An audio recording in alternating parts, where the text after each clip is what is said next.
સુવ્રત મુનિ કહે રાજન, આનંદમાં ને આનંદમાં દિવસો વીતવા લાગ્યા. વિક્રમ સંવત 1818 શ્રાવણ સુધી અષ્ટમીને દિવસે ધર્મદેવને ત્યાં પ્રથમ પુત્રનું પ્રાગટ્ય થયું. જેણે 14 ભુવનનો ભાર ધાર્યો છે નિજ શેર મોજાર, લાગે વજન રાય સમાન એવા સમર્થ શેષ મહાન. તેઓ પ્રભુની પહેલા પધાર્યા, 14 ભુવને હર્ષ વધાર્યા. વેલા આવ્યા વધામણી કાજ,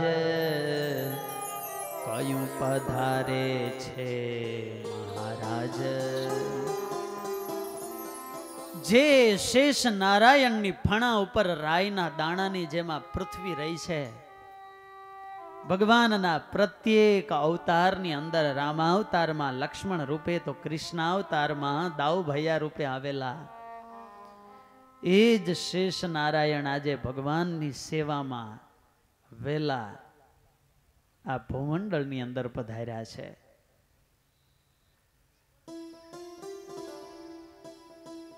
એમને જોતા જ સૌનું મન ખેંચાઈ જાય માટે એમનું નામકરણ કરીને નામ પાડ્યું છે રામ પ્રતાપ. સુવ્રત મુનિ કહે છે રાજન, ધર્મદેવને ત્યાં અઢળક સંપત્તિ હતી ને દેવ સમાન પુત્રનો જન્મ થયો, કયા પિતાને આનંદ ન હોય.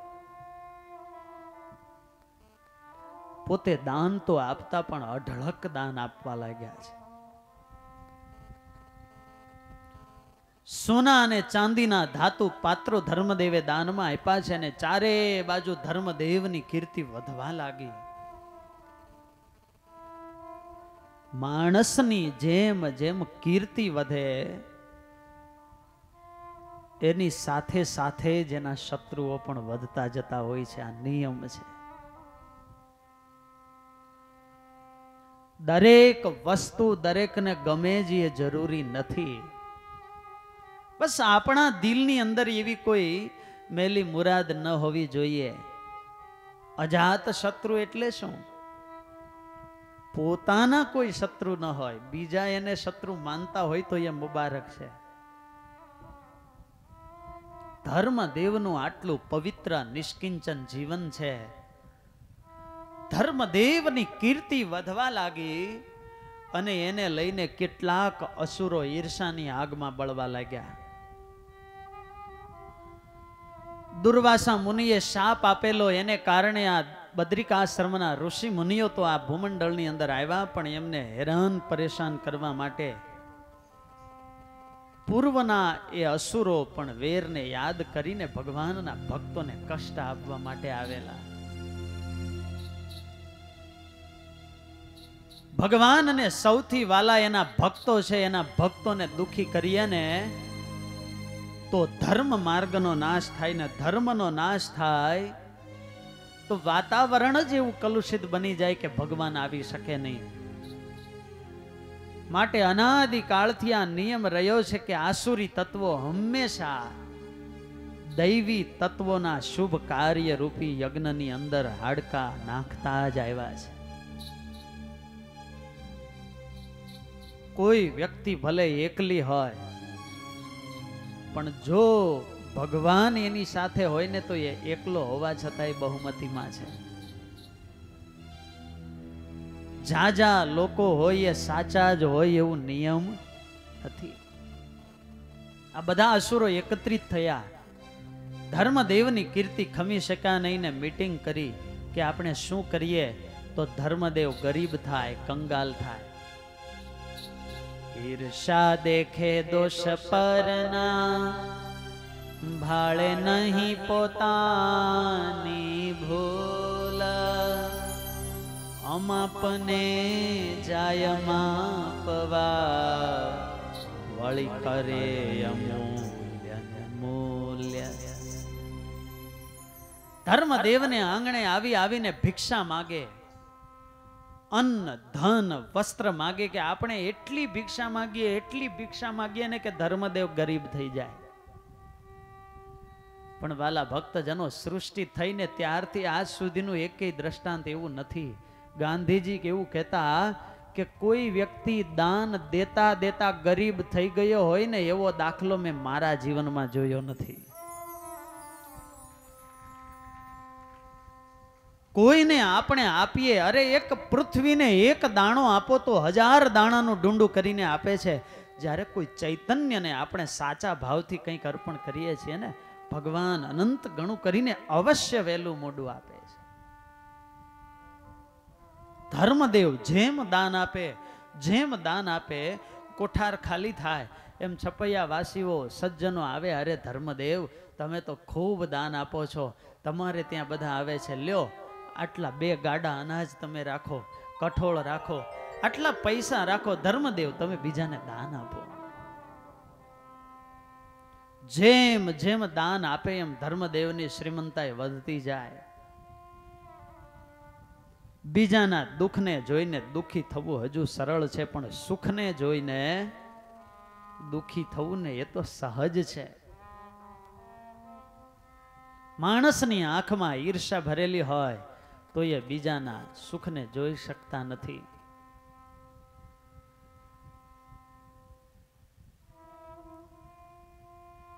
અસુરોએ એકત્રિત થઈને વળી નક્કી કર્યું કે આપણે શું કરીએ. બસ એક ઉપાય રહ્યો છે. આમ તો ધર્મદેવ ગરીબ નહીં થાય.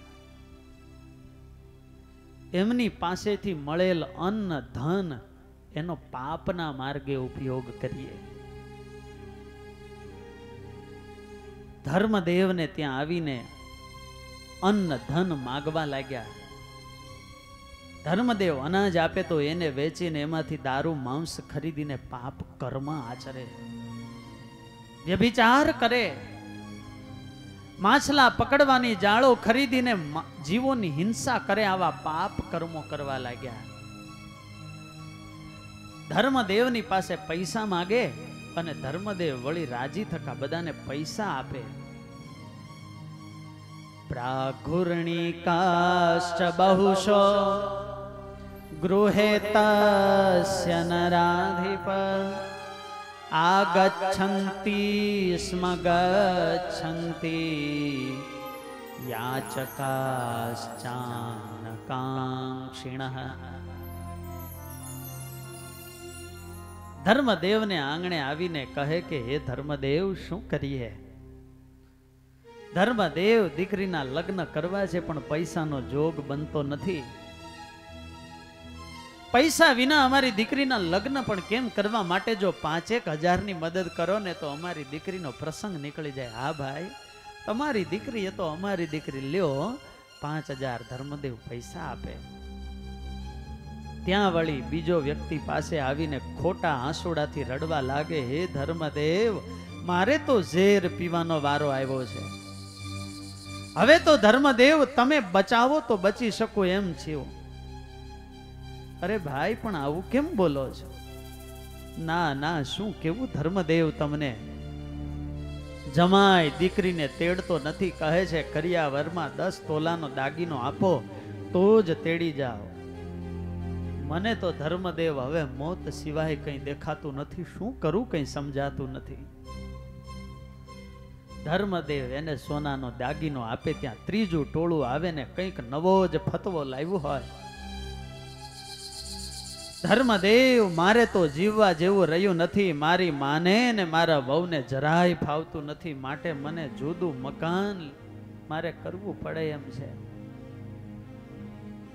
લે ભાઈ પૈસા, તું નવું મકાન કરી લે.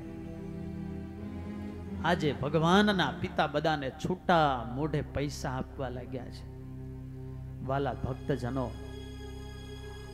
અન્નદાનના સૌ કોઈ અધિકારી છે. માણસ પાપી હોય કે પુણ્યશાળી, ગમે એવો નીચમાં નીચ વ્યક્તિ હોય, પણ અન્નદાનના બધા અધિકારી છે. માણસની પહેલી જરૂરિયાત છે ભૂખ. જો પેટ જ ખાલી હશે ને તો માણસ એના માટે ગમે એવા પાપ કર્મ કરવા તૈયાર થશે. માટે અન્નદાન તો સૌને આપી શકાય, પણ જો કોઈને પૈસા દેવા હોય ને તો શાસ્ત્રકારોએ લખ્યું કે એના આચરણને જોવું બહુ જરૂરી છે. તમારા આપેલા પૈસાથી જો એ વ્યક્તિ પાપ કર્મ આચરે તો દાન દેનારાને એનું પાપ લાગતું હોય છે.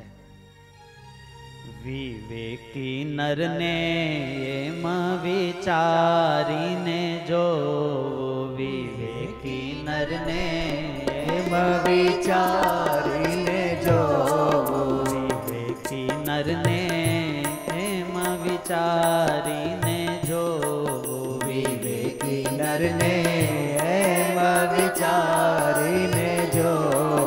હે કુપાતરને દાન દેવું તે, કુપાતરને દાન દેવું તે, બીજ ખારમાં બહુ રે. વિવેકી નરને એમાં વિચારીને જો, વિવેકી નરને એમાં વિચારીને જો.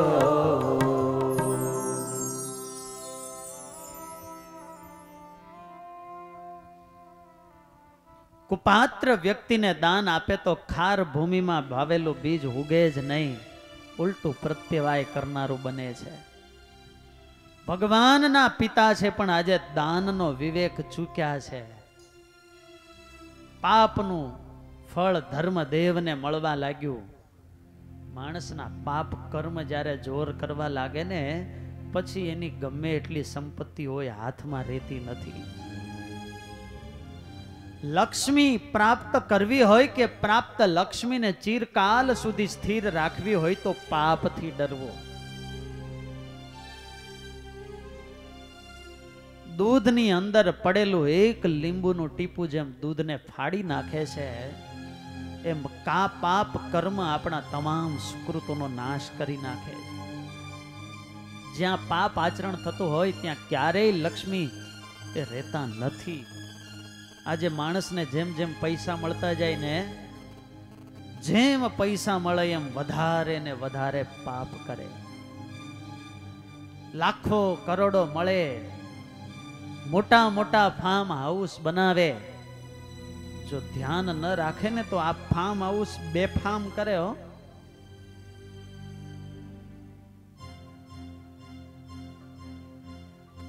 ભગવાનના પિતા દાનનો વિવેક ચૂક્યા અને ગરીબી આવવા લાગીને એના કોઠાર અને ભંડારના તળિયાઓ દેખાવા લાગ્યા. એક સમય તો એવો આવ્યો કે ધર્મદેવના ઘરની અંદર એક કણિકો અન્નનો બચ્યો નથી. આજે અસુરોનું ધાર્યું નિશાન પડ્યું છે, વાસણો છે, પણ અંદર રાંધવા માટે એકેય અનાજનો દાણો નથી. આખી સૃષ્ટિ ધર્મદેવથી વિપરીત થઈ હોય એવું એને લાગવા લાગ્યું. છતાંય અસુરો સાધુ અને બ્રાહ્મણના વેશ ધારણ કરીને આવે, હે ધર્મદેવ ભિક્ષામ દેહી. હાથ જોડી જોડીને પ્રાર્થના કરે, અરે સાધુ પુરુષો, હવે તો અમારા ઘરમાં તમને દેવા જેવું કંઈ રહ્યું નથી. ના ધર્મદેવ, તમારે દાન દેવું નથી ને એટલા માટે આવી વાતો કરો છો. તમે ગ્રહસ્થ છો, તમારો ધર્મ છે કે તમારા આંગણે આવેલા યાચકને તમારે અન્નાદિક આપવા જોઈએ. અમારો અનાદર કરો છો, જાઓ તમને શાપ આપીએ છીએ, તમારું નિકંદન નીકળી જાઓ. અને આમ અપશબ્દો બોલતા બોલતા સાધુ બ્રાહ્મણો એના આંગણેથી નીકળે. એક રાત્રે તો ધર્મદેવના વાડામાં બાંધેલી ગાયોને પણ અસુરો છોડી ગયા. ભગવાનના પિતા છે, માતા છે, પણ પહેરવા માટે 2 જોડી લોગડા સિવાય ઘરમાં કંઈ રહેવા દીધું નથી. વળી અસુરો કષ્ટ આપે, રસ્તા પરથી નીકળે ને તો ત્રાસા બોલીને વાતો કરે. જુઓ આ ધર્મની પૂંછડી, ગઈ કાલે એને રાત્રે વાડીમાં એક ગાયને મારી, બ્રાહ્મણનું અપમાન કર્યું. આ ધર્મ? અને સમાજમાં એની નિંદા ને ટીકાઓ કરવા લાગ્યા. વાલા ભક્તજનો, સજ્જન પુરુષ કેટલું સહન કરે ને એની હદ હોતી નથી. સાચો શુરવીર પુરુષ જરૂર પડે કેટલી શુરવીરતા દેખાડે એની હદ હોતી નથી. સાચો દાનવીર સમય આવે કેટલું દાન આપી દે કઈ નક્કી હોતું નથી. એમ સાધુ પુરુષ જીવનમાં કેટલું સહન કરે ને એ નક્કી હોતું નથી. નીચ પુરુષ કેટલી હદે નીચે ઉતરી જાય ને એ કોઈ નિર્ધાર હોતો નથી. ફુગાવાળા ભાઈઓ પાછળ રહેજો, હું કહું ત્યારે આવજો પ્લીઝ.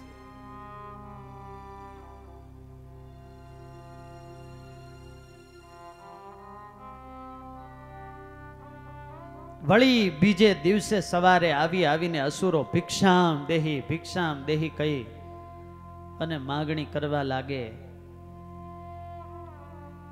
ધર્મ દેવ દુખી છે, ભક્તિ માતા દુખી છે. રામ પ્રતાપની 8 વર્ષની ઉંમર થઈ છે. મા બાપ તો એક ને એક દિવસે ઉપવાસ કરી લે, પણ આ નાના દીકરાને ઉપવાસ કેમ થાય? માં હવે તો પાણી પણ પેટમાં વાગે છે. દીકરાના આવા શબ્દો સાંભળે ને ભક્તિ માતા ધ્રુસકે રડવા લાગે. વાલા ભક્તજનો, આ દુનિયાના બધા દુઃખ સારા, પણ દારિદ્ર્ય જેવું કોઈ અઘરું દુઃખ નથી. એ તો માણસ જ્યારે ગરીબીમાંથી પસાર થતો હોય ને ત્યારે એને ખબર હોય. ઘરના મોભીની વિષમ દેશકાળમાં કેવી દશા હોય ને એ તો એ ઘરના મુખ્ય વ્યવહાર સંભાળનારા વ્યક્તિ જાણતા હોય. મંદી હોય, ધંધા વ્યવહાર ભાંગી પડ્યા હોય, આજીવિકા તૂટી ગઈ હોય, દીકરા દીકરીના ખર્ચાઓ પણ વધી ગયા હોય, અભ્યાસના ખર્ચા, ખાવા પીવાના મોજ મજાના ખર્ચાઓ વધી જાય, ત્યારે એ તો છેડા કેમ ભેગા થાય ને એ તો ઘરના મોભી જાણતા હોય. મરવાની આગળ એક ઘડી બાકી હોય ત્યાં સુધીના વિચાર આવી જાય માણસને. ધીરજ રાખે પણ કેટલીક રાખે. એમાંય દીકરીનો લગ્ન પ્રસંગ હોય, ઘરેણાની માગણીઓ મુકાણી હોય, પૈસા ન હોય, શું કરવું?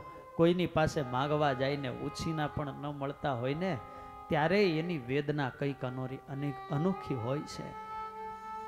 અને એટલા માટે તો તુલસીદાસજીએ રામાયણમાં લખ્યું, હે નાહી દરિદ્ર સામા દુઃખ જગમાહી, નાહી દરિદ્ર સામા દુઃખ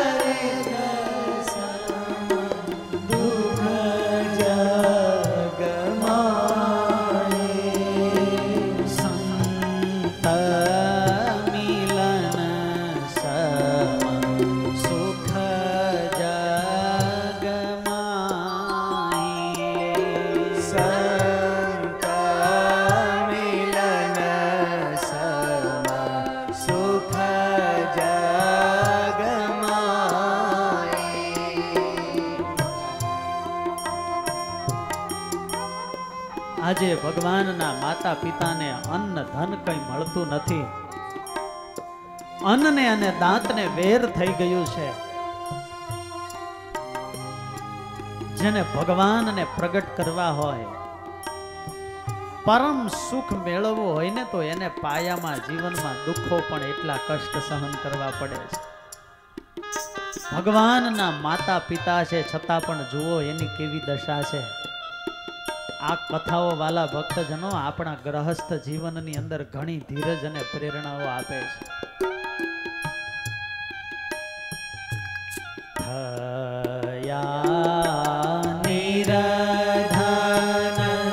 નહીં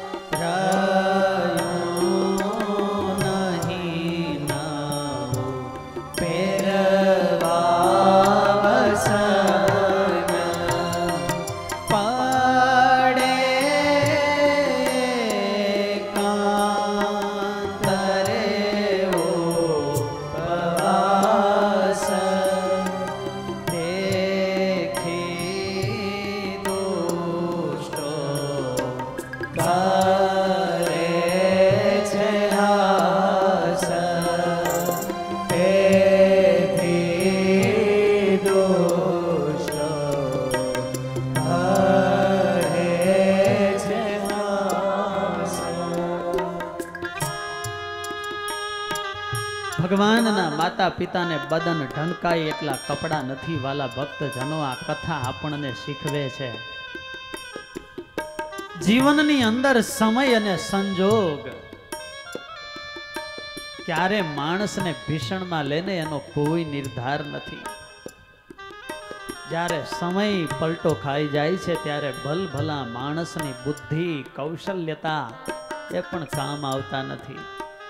તબદીર નહીં ચલતી હૈ તકદીર કે આગે.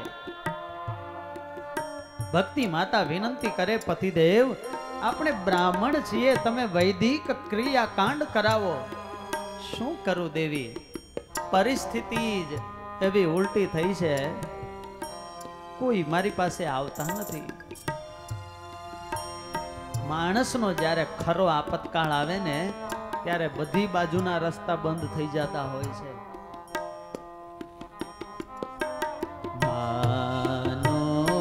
મનુષ્યને આપતકાળ આવે ત્યારે કશો કામ કરે ન ભાવે.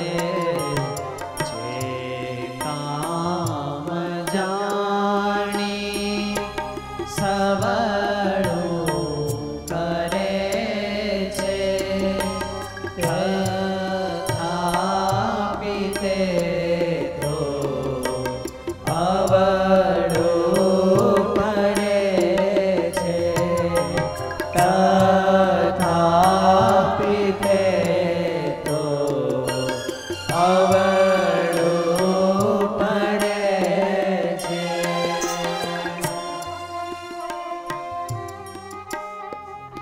કોઈ રીતે છપૈયામાં મેળ ન પડ્યો. સ્વામિનારાયણ ભગવાનની આજ્ઞા છે કે જ્યાં શત્રુઓનો ખૂબ પરાભવ હોય, આજીવિકાનો પ્રશ્ન હોય, જ્યાં સુખેથી ન રહેવાતું હોય, તો એક ગરાસનું ગામ હોય ને તો પણ છોડીને ચાલી નીકળવું. જીવન બહુ ટૂંકું છે ને ટૂંકા જીવનની અંદર મોક્ષ માર્ગ મેળવવાનો છે. એને લક્ષ્યમાં રાખીને સુખેથી પ્રભુ ભજાઈને એ જ મુખ્ય કર્તવ્ય છે. એના માટે જેનો સંગ છોડવો પડે એ છોડવાની શાસ્ત્રકારોએ છૂટ આપી છે. છપૈયાનો ત્યાગ કરીને ધર્મદેવ પોતાના જૂના નિવાસ સ્થાનમાં બરહટ્ટાપુરમાં અયોધ્યા ગયા છે. પોતે ભયથી ભાગ્યા નથી પણ આજ્ઞાથી ગયા છે. પણ પ્રારબ્ધ તો એક ડગલું પાછળ ને પાછળ. ભિક્ષા માગીને જ્યાં જમવા બેસે ને ત્યાં સાધુ આવી જાય, ભિક્ષામ દેહી. ધર્મદેવ આપી દે, ભક્તિ દેવી આપી દે. રામ પ્રતાપના ભાઈનું પણ એ અસુરના વેશમાં આવેલા સાધુઓ જુટવી જાય.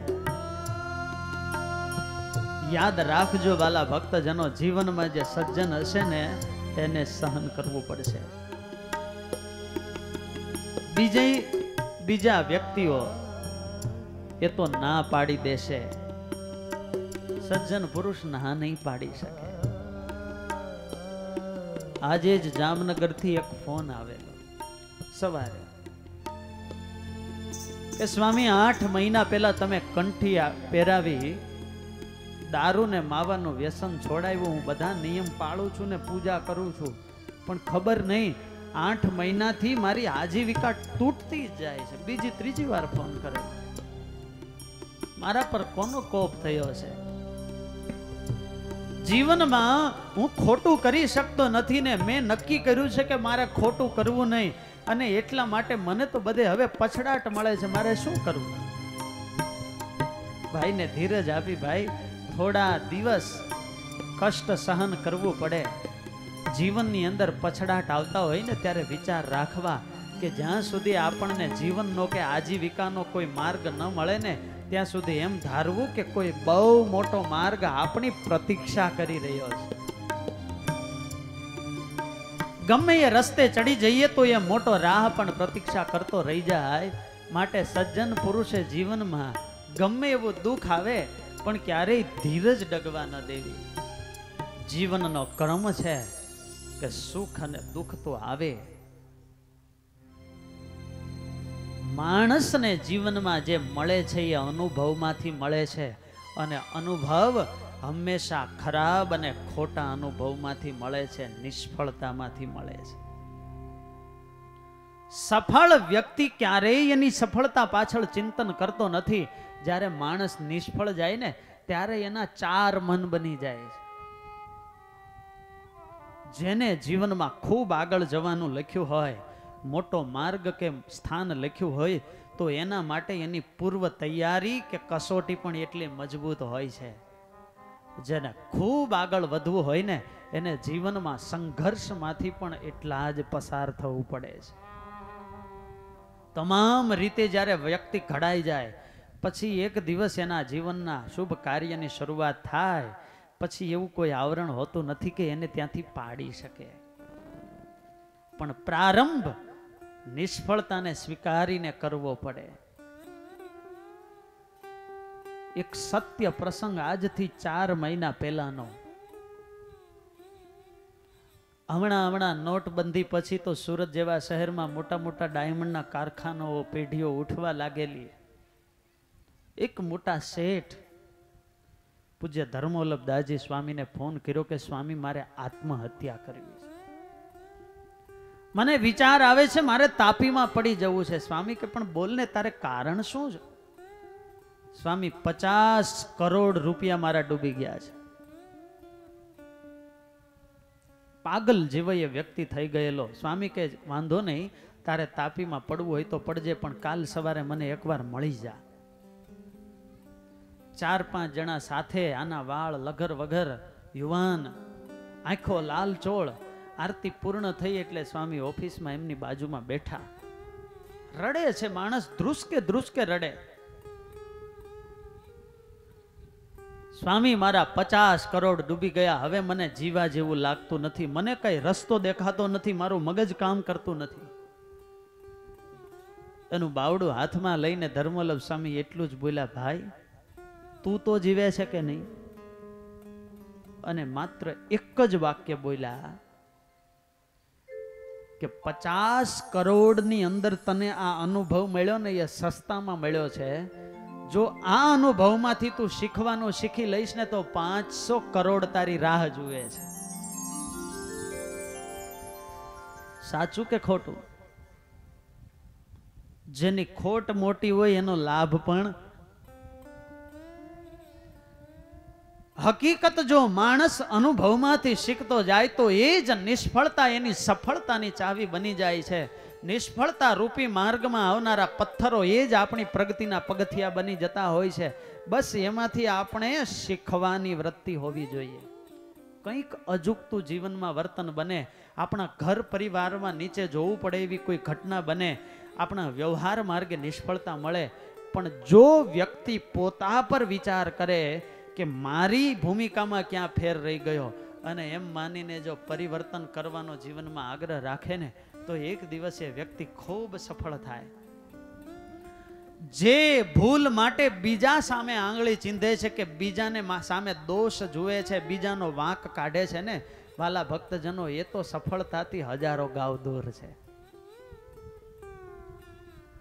સાચો સજ્જન પુરુષ ક્યારેય બીજાનો વાંક ન કાઢે.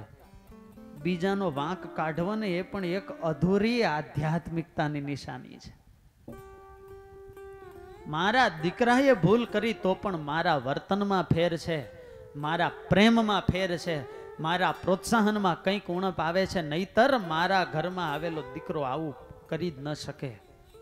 અને આમ માનીને જો પોતે પરિવર્તન કરે તો ખરેખર બધા પરિવર્તન શક્ય છે.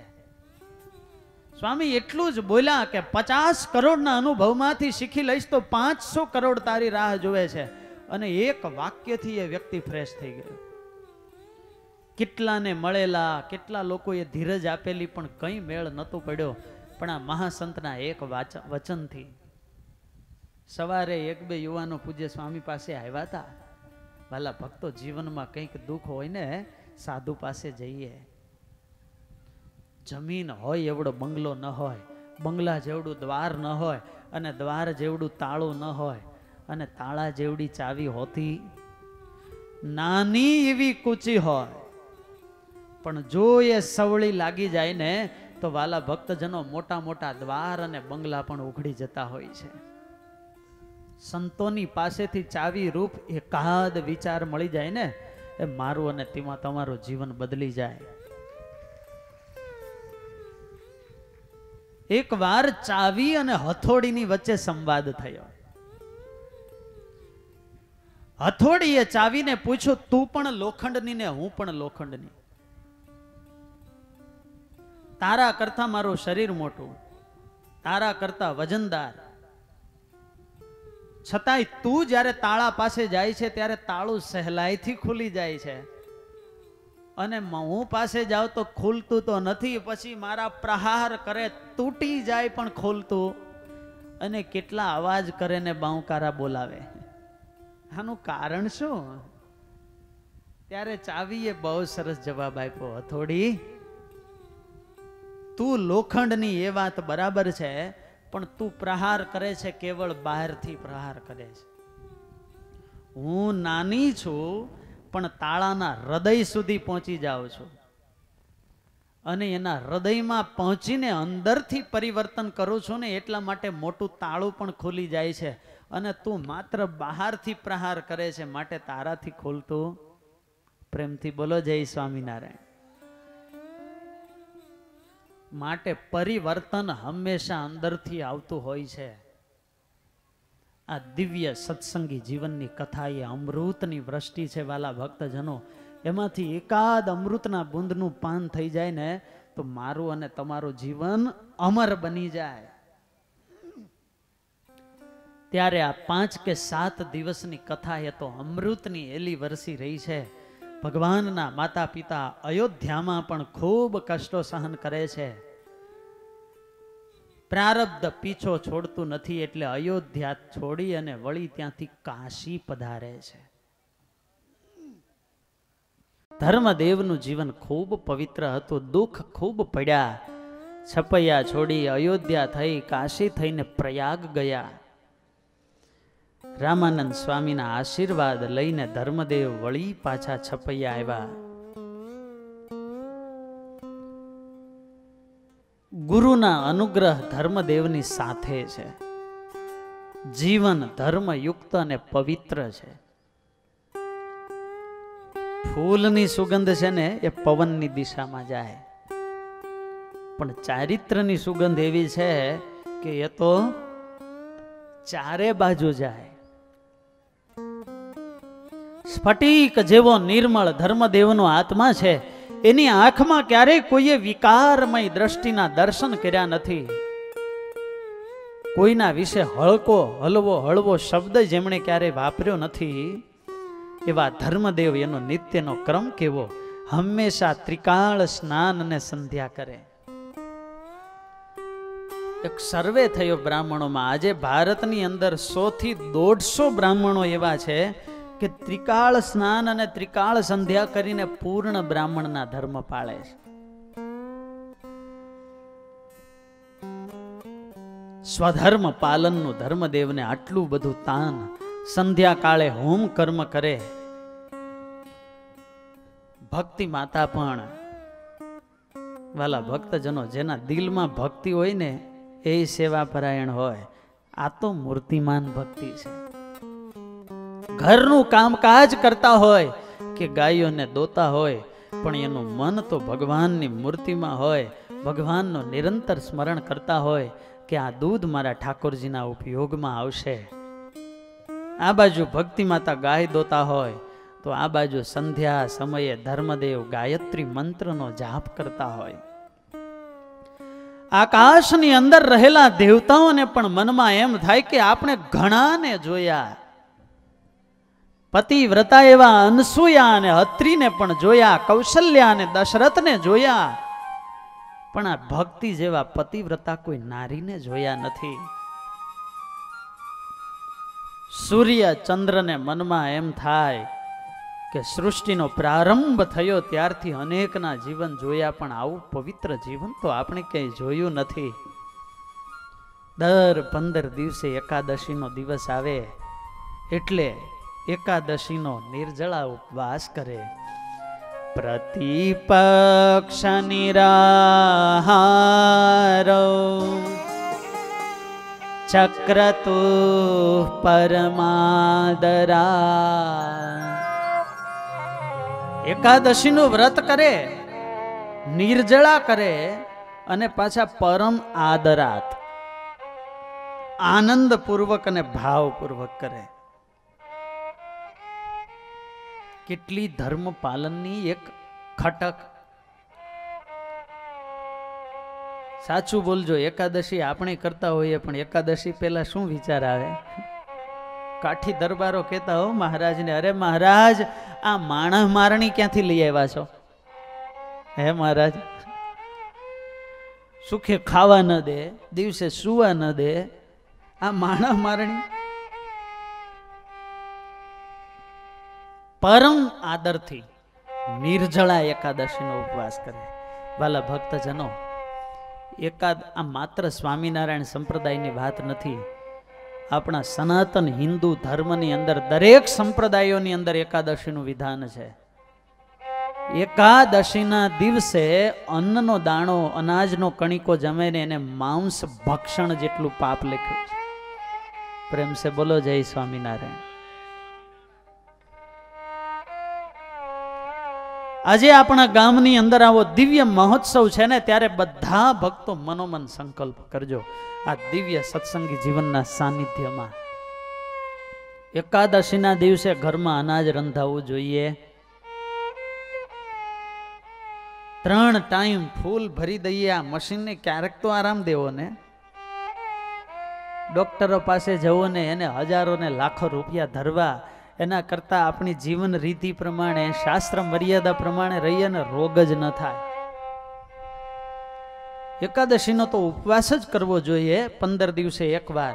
અને કદાચ ન થાય, પ્રેક્ટિસ બહુ પડી ગઈ હોય ને તો વાંધો નહીં, ફલાહાર કરવું. અને આજે કંઈ ફરાળી આઈટમનો કંઈ ખોટ છે? અમારે વડોદરા કથા હતી, એકાદશીને દિવસે અન્નકોટ ઉત્સવ આવ્યો. ડરતા ડરતા કહ્યું કે ફરાળી વસ્તુનો અન્નકોટ બનાવવો છે. અને વાલા ભક્તજનો, એકેય કથામાં ન થયો હોય ને એવડો અન્નકોટ થયો ફરાળી વસ્તુનો. પેટીસ, ભજીયા, રોટલી, પૂરી, શીરો, કોઈ વસ્તુની ખોટ નહીં. આજે તો ફરાળમાં પણ બધું બને છે. બીજા સત્કર્મ કરીએ તો ફળ મળે ને ન કરીએ તો ફળ ન મળે. પણ એકાદશીનું થોડું ઉલટું છે.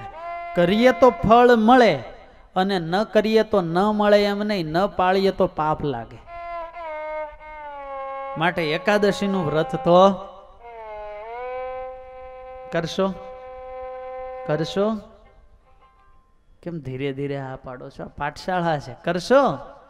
કેટલા કરશે? હાથ ઊંચો કરો તો. બહુ સરસ, આટલા તો શુરવીર છે. કયો ને અમે સત્યવાદી, ખોટું બોલાય એ ધન્યવાદ.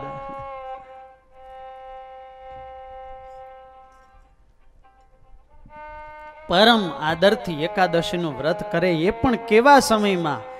આજની જેમ એ વાતાવરણ નહોતું. એ વખતે ચોખા ને ફલાહારમાં કહેવાતા, દેવ શર્મા તમે એકાદશી શા માટે કરો છો? અરે ભાઈ, શાસ્ત્રની આજ્ઞા છે. સાહેલીઓ ભક્તિને કહે, અરે ભક્તિ, આ પ્રદેશમાં તો ભગવાનનું વરદાન છે કે ચોખા ખાઈને જીવે એને પણ પરમ ફળ મળે છે. જગન્નાથપુરીમાં પણ એકાદશીને ઊંધી લટકાવી છે, તોય તમે કેમ અનાજ નથી લેતા, ઉપવાસ કરો છો? ભક્તિ કહે, જુઓ બેન, હું વધારે કંઈ જાણતી નથી, પણ મારા પતિ કરે ને એમાં મારા માટે બધાય શાસ્ત્ર આવી જાય. બસ મારા પતિનું જીવન એ મારો સર્વસ્વ છે, એ બોલે ને એમ મારે કરાય. પતિ પ્રત્યે આટલી ભક્તિ અને પ્રેમ જોઈ છપૈયાની નારીઓ ભક્તિ માતાને પ્રેમવતી કહીને બોલાવવા લાગ્યા અને ધર્મમય આવું જીવન જોઈને દેવ શર્માને એ છપૈયાના લોકો હતા ને એ બધા ધર્મ ધર્મ એમ ધર્મદેવ કહીને બોલાવવા લાગ્યા. કેવું પવિત્ર જીવન હતું વાલા ભક્તો ધર્મદેવનું. એનું કુળ પણ આટલું ધર્મવાન હતું. આમ તો આવા પુરુષો ત્યાં જ જન્મ લેતા હોય. રઘુકુલ ભૂષણ મર્યાદા પુરુષોત્તમ એવા રામચંદ્ર ભગવાને ચંદ્રકુળ યદુકુળ કોઈ કુળ પસંદ ન કર્યું ને રઘુકુળ શા માટે પસંદ કર્યું? બહુ સરસ એનો એક પ્રસંગ છે. એના વંશમાં રઘુ રાજા થયા. વાયુ દેવતા માટે એમણે યજ્ઞ કર્યો. પવિત્રપણે તમામ નિયમોનું પાલન કરીને યજ્ઞ કર્યો. યજ્ઞની પૂર્ણાહુતિનું બીડું હોમ્યું ને એ વખતે વાયુ દેવતા પ્રગટ થયા. માગો માગો.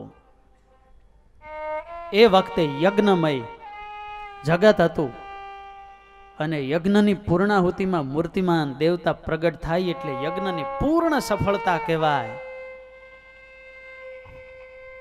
યજ્ઞનું ફળ મળી જાય ને એ વખતે યજમાન જે માગે ને એ મળતું હોય. માગો માગો રઘુરાજા, શું જોઈએ તમને? સારી એ પૃથ્વીનું રાજ્ય મળે, દિશાને જીતનારા પુત્રો આપું, જેટલા કંઈ વૈભવ છે એ તમને વૈભવ મળે. બોલો રઘુરાજા તમારે શું જોઈએ છે? ના કેટલી વાત કરીને ત્યારે હાથ જોડીને રઘુ એટલું જ બોલ્યા, હે વાયુદેવ, ખરેખર જો આજે તમે મારા પર પ્રસન્ન થયા હોય ને તો હું તમારી પાસે એટલું જ માગું. તમે વાયુદેવ છો, ભૂમંડળમાં સર્વત્ર વિચરો છો. મારા લાખો ગામડાઓ, એમાં ઘણા નાના નાના નેસ પણ છે. વ્યવસ્થા ન હોય, મારા રાજ્યની કોઈ બેનો દીકરીઓ દૂર તળાવથી નદીથી કે કુવેથી પાણી ભરીને આવતી હોય, એનો વજન હોય, શરીર થાકી ગયેલું હોય, થોડી વાર કોઈ વૃક્ષ નીચે વિશ્રાંતિ લેવા બેસે કે આડા પડખે થાય ને એ કન્યાને નીંદર આવી જોઈને તો હે વાયુ દેવતા તમે એવી રીતે વહેજો કે એના શરીર પરનું કપડું જરાય ઉડે નહીં. જુઓ કેટલી મર્યાદા. અને ત્યારે આ વંશની અંદર મર્યાદા પુરુષોત્તમ રામચંદ્ર પ્રગટ થયા. ધર્મદેવની આટલી એક ધર્મ પાલનની દ્રઢતા છે. અને ત્યારે ભગવાને એ ધર્મદેવને પસંદ કર્યા. ઘેર આવ્યા ઘણા દિને જાણી, સગાવાલા મળ્યા સ્નેહયાણી. ઘેર આવ્યા ઘણા દિને જાણી, સગાવાલા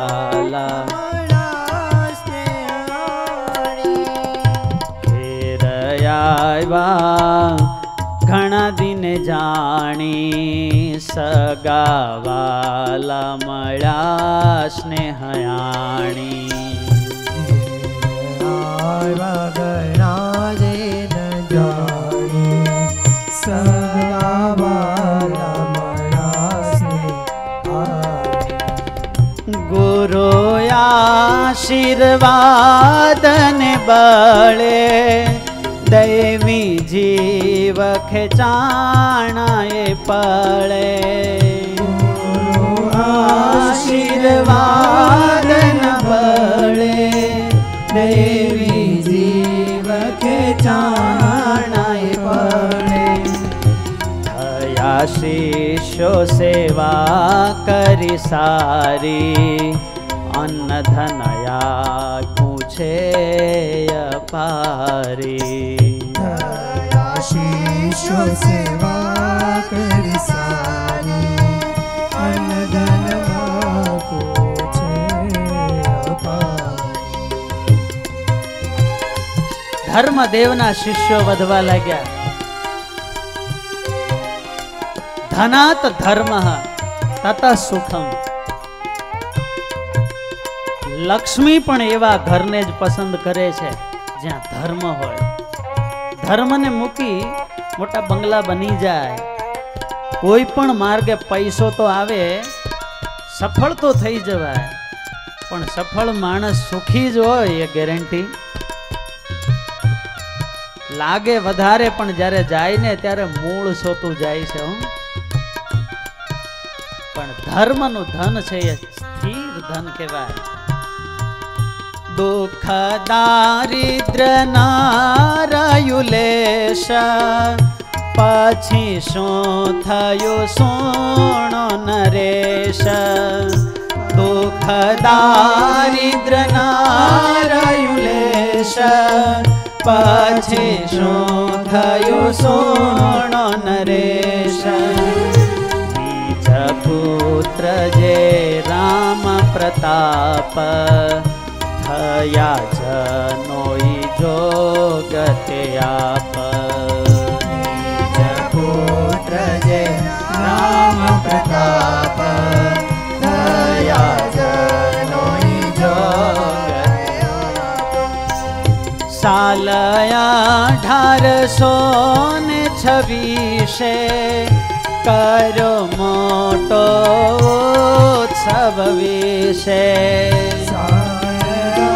1826 કરો મોટો ઉત્સવ વિશે.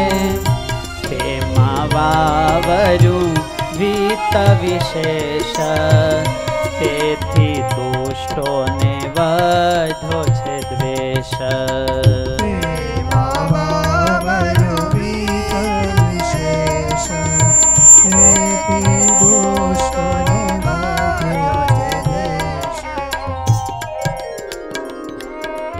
ભગવાન ના મોટા ભાઈ એવા રામ પ્રતાપભાઈ 1826 એનો ઉપવીત સંસ્કાર કર્યો છે. જન્મના જાયતે શુદ્રો સંસ્કારાત દ્વિજ ઉચ્યતે, વેદ પાઠાદ ભવેદ વિપ્ર બ્રહ્મ જાનાતિ ઇતિ બ્રાહ્મણ. જન્મથી તો બધા શુદ્ર હોય છે, પણ એના પર કેવા સંસ્કાર થાય છે ને, સંસ્કારથી વિપ્રત્વ મળે. વેદ પાઠાત, વેદનું અધ્યયન કરે એ વિપ્ર કહેવાય ને બ્રહ્મને જાણે અને બ્રાહ્મણ કહેવાય. રામ પ્રતાપભાઈનો જનોય સંસ્કાર થયો. બ્રાહ્મણને માટે લગ્ન કરતા પણ ઉપવીત સંસ્કાર એ એનો મોટો ઉત્સવ કહેવાય. ધર્મદેવના ઘરમાં ખૂબ સુખ છે, સંપત્તિ છે, સમૃદ્ધિ છે. આજે એકના એક દીકરાનો ઉપવીત સંસ્કાર, એના મનમાં આનંદ સમાતો નથી ને અઢળક દાન આપ્યા છે. તમામ યાચકોને ધર્મદેવે અયાચક બનાવી દીધા. ધર્મદેવનું આંગણું એટલે ગરીબો, બ્રાહ્મણોને, જરૂરિયાતમંદો માટે કલ્પ વૃક્ષ કહેવાતું. ખૂબ દાન આપ્યા, ખૂબ દાન આપ્યા. ધર્મદેવની કીર્તિ પણ એટલી વ્યાપ્ત થઈ. જેમ જેમ માણસની કીર્તિ વધતી જાય, જેમ જેમ મોટાઈ વધતી જાય, એમ એમ શત્રુઓ પણ વધતા જાય. બીજાના સુખ જોઈ, બીજાના દુઃખને જોઈને દુઃખી થવું ને એ હજુ સહેલું છે, પણ બીજાના સુખને જોઈને, બીજાની પ્રગતિ જોઈને સુખી થવું એ તો અઘરું છે. માણસના મનની અંદર ઈર્ષા એવી વસ્તુ છે ને કે બીજાની પ્રગતિને માણસ જોઈ શકતો નથી. ધર્મદેવની આટલી કીર્તિ વ્યાપ્ત થઈ એટલે દેશ દેશાંતરમાં ધર્મદેવના ગુણ ગવાવા લાગ્યા.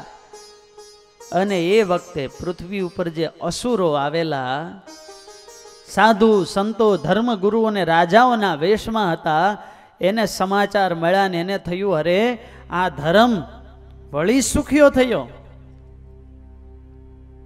બધા એકત્રિત થયા છે અને એ વખતે બધાએ નક્કી કર્યું કે ગમે એમ કરીએ પણ આને દુખી કરીએ. કોઈ પણ સારી વસ્તુ છે ને એને જીવનમાં અઘરામાં અઘરી પરિસ્થિતિમાંથી પસાર થવું પડે છે. તેજાબના અગ્નિમાંથી પસાર થાય ત્યારે જે સુવર્ણનો મહિમા કહેવાય છે,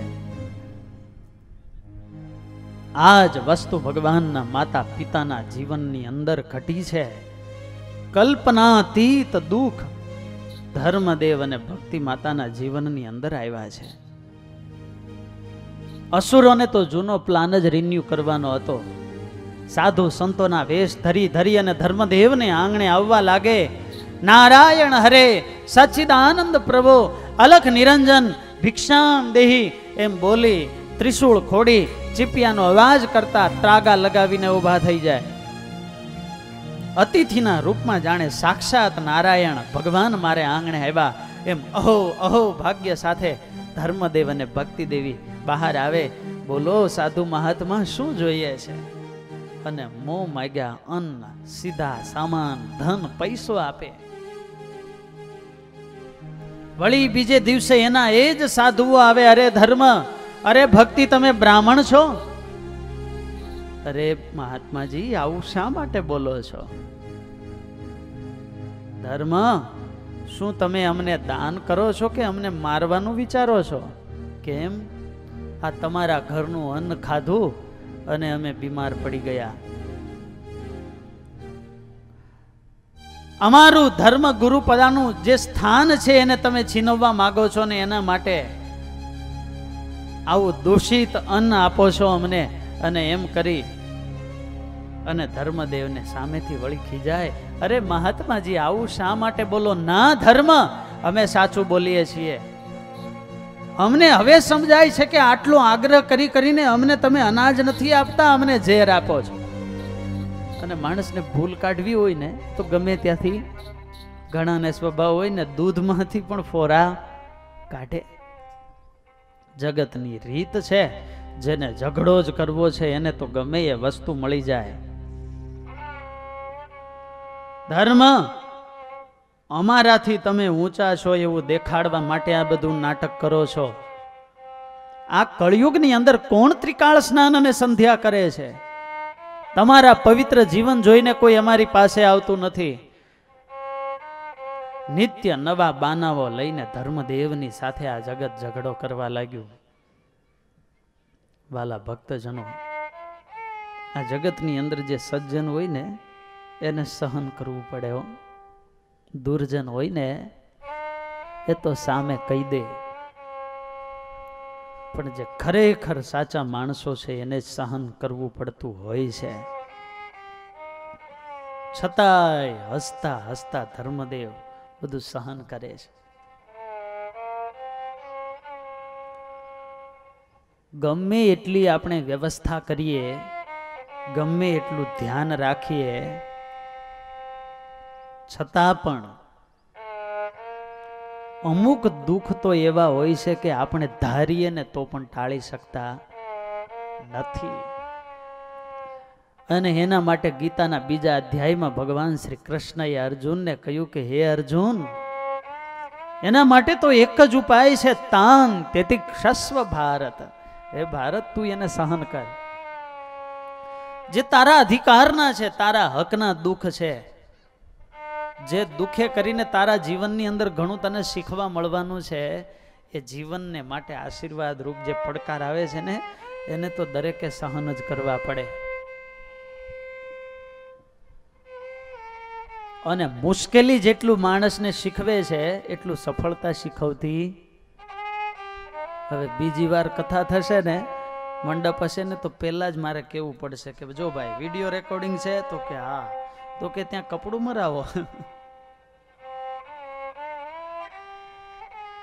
નિષ્ફળતા વિના ખ્યાલ આવે. જીવનમાં હંમેશા આપણને નિષ્ફળતામાંથી શીખવા મળતું હોય છે. આપણે અનુભવ કોને કહીએ છીએ? આપણા ભૂતકાળની નિષ્ફળતાઓ, એને જ આપણે અનુભવ કહીએ છીએ. પણ એ અનુભવ રૂપી કાસ્કો જ્યારે હાથમાં આવે ત્યાં લગભગ માથા ઉપર ટાલ પડી ગઈ હોય. આ જગતનું સ્વરૂપ સમજાય, વ્યવહાર સમજાય. આ દુનિયામાં બોલો તો કોઈ કોઈનું છે, પણ જ્યારે મનાવાનું હતું ત્યારે તો મનાતું.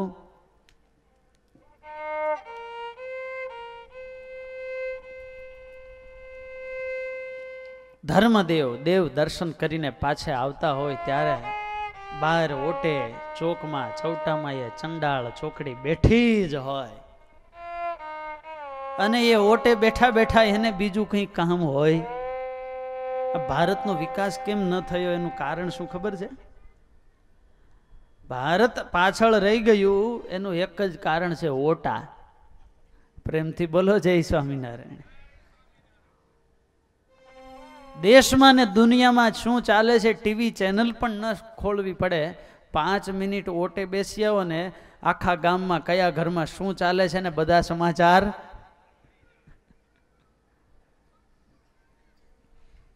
પોતાને ક્યાં પગ મૂકવો એ ખબર નથી ને માણસ બીજાની ચિંતા કરે છે. આ જ મોટું અજ્ઞાન છે. ધર્મદેવ નીકળે ને એ ચંડાળ ચોકડી બેઠી હોય, જુઓ આ ધર્મની પૂંછડી. ત્યાં વળી બીજો કે આ દેવ શર્માનું ગામ કયું? તો કે એનું ગામ તો અયોધ્યા છે. ત્યાં વળી બીજો બોલે કે આવડી મોટી અયોધ્યા નગરીને આ છપૈયા છોડીને છપૈયામાં કેમ આવ્યો છે આ દેવ શર્મા? ત્યાં વળી બીજો કે આવે જ ને, એ સસરાનું ઘર રિદ્ધિ સિદ્ધિ સમૃદ્ધિ વાળું એ ઘર જમાઈ તરીકે બધો પૈસો ડાયરેક્ટ મળી જાય, કોણ લાભ મૂકે? અને એવી એવી વાતો બધા કરે. પણ ભગવાનના માતા પિતા છે, સહન કરે છે, હસતા હસતા સહન કરે છે. ધર્મદેવ બસ એટલો જ વિચાર કરે, મારી ટીકા કરીને એને તો આનંદ આવે છે ને, તો આપણે શા માટે રોકવા? અને વાત એ સાચી, મોટા પુરુષો આવું જ વિચારતા હોય. અનેક રીતે આનંદ આપીએ એમ આપણી ટીકા કરે ને જો એને આનંદ આવતો હોય તો કરવા દેવી. મોટું મન રાખીને જતું કરે. ધર્મદેવ ક્ષમા આપે છે. નિર્બળ તો સહન કરે, પણ સમર્થ હોય ને એ વ્યક્તિ આટલી હદે ક્ષમા રાખી શકે, બહુ મોટી વાત છે. દિવસે દિવસે અસુરોના ઉપદ્રવો વધવા લાગ્યા. એમ કરતા કરતા ધર્મદેવને આંગણે આવીને ભિક્ષા માગી જાય ને એ અન્નને વેચીને એમાંથી પૈસા લઈ અને એમાંથી પાપ કર્મ આચરવા લાગ્યા. માછલા પકડવાની જાળ ખરીદીને માછલા મારે, વ્યભિચાર દારૂ માંસ ભક્ષણ કરે અને આ પાપ કરવા લાગ્યા. એટલે એનું પાપ ધર્મદેવને લાગ્યું અને એને લઈને ધીરે ધીરે એના ઘરની રિદ્ધિ સિદ્ધિ ઓછી થવા લાગી. એમ કરતા કરતા વળી પાછો એક દિવસ એવો આવ્યો કે ધર્મદેવના આંગણે એક કણિકો અન્ન પણ રહ્યું. ટાણે કટાણે આંગણે આવે,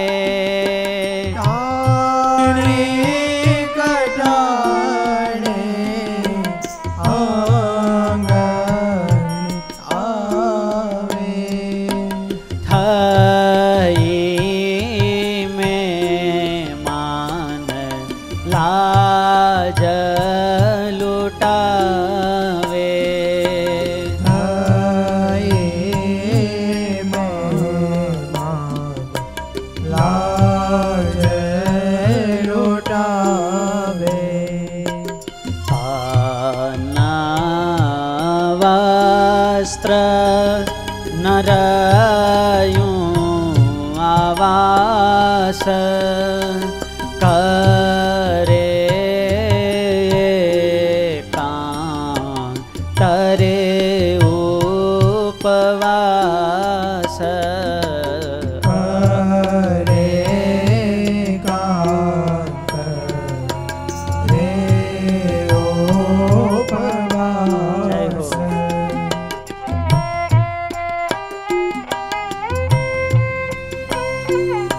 ભગવાનના માતા પિતા છે છતાંય જુઓ આ સત્સંગી જીવનની કથાઓ, કેટલા દુઃખો એણે પણ સહન કર્યા છે. આપણા કોઈ દીકરા ભગવાન થવાના છે? તો આપણા જીવનમાં દુઃખ આવે ને ત્યારે આ ધર્મદેવ અને ભક્તિ માતાના જીવનને યાદ કરવો તો એ જીવનની અંદર પ્રેરણા આપે. આવા આખ્યાનો છે કે દુઃખના સમયે આપણને કામ લાગતા હોય છે. જ્યારે જીવનથી હારી જઈએ, કોઈ જગ્યાએ ધંધા વ્યવહારમાં મેળ પડતો ન હોય, કોઈ ઓછીના પૈસા આપતા ન હોય, જીવનમાં એવી અઘટિત ઘટનાઓ ઘટી જાય ને, જ્યારે જીવન ટૂંકાવાના વિચારો આવે ને, ત્યારે આવા આખ્યાનો યાદ કરીએ ને તો એમાં આપણને બળ મળી જાય. કેવી સ્થિતિ! હાથી ગાયો દો જાણી જે છળ કરી છોડે ગાયા તે રોયા પારોણા થાય પરાણે માગે ખાવા ટાણે કટાણે માગે ખાવા ટાણે કટાણે. ગાયો છોડી ગયા, દિવાલ તોડીને ઘરમાં જેટલા વાસણો હતા એ એક રાતે આવીને વાસણો પણ લઈ ગયા ને વળી બીજે દિવસે આવે ભિક્ષામ દેહી. અતિથિના રૂપમાં આવેલા નારાયણનો અનાદર કેમ કરવો આવું સમજાતું નથી. હાથ જોડીને આંસુડા સારતા સારતા ભક્તિ માતા કહે, અરે સંતો, હવે અમારા ઘરમાં અનાજનો દાણોય નથી. ના ભક્તિ, તમે ખોટું બોલો છો. અમને દેવું ન પડે એટલા માટે તમારો ગ્રહસ્થનો ધર્મ છે. આશા પ્રતીક્ષે સંગતાં સોનતાંશ્ચ ઇષ્ટા પુત્રમ યસ્યા નશ્નન વસતિ બ્રાહ્મણો ગૃહે. જેના ઘર આંગણે અતિથિ ભૂખ્યો જાય ને એની લક્ષ્મી ચાલી જાય છે. પ્રાપ્ત થયેલી લક્ષ્મી સ્થિર રહેતી નથી. આજ સુધી જે સાધુની સોબત કરી હોય, પુણ્ય કર્મ કર્યા હોય, એ બધાય કર્મોનો નાશ થઈ જાય છે. તમારું નિકંદન નીકળો એમ કહીને શાપ આપી આપીને સાધુ સંતો ત્યાંથી હાલતા થાય.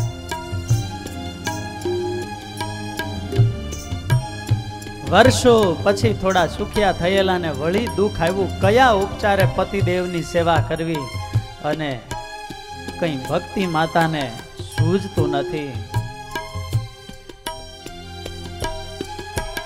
કાળે છળે લીધું ધાન લૂટે ત્યારે ભક્તિની ધીરજ ખોટે ત્યારે ભક્તિની ધીરજ ખોટે.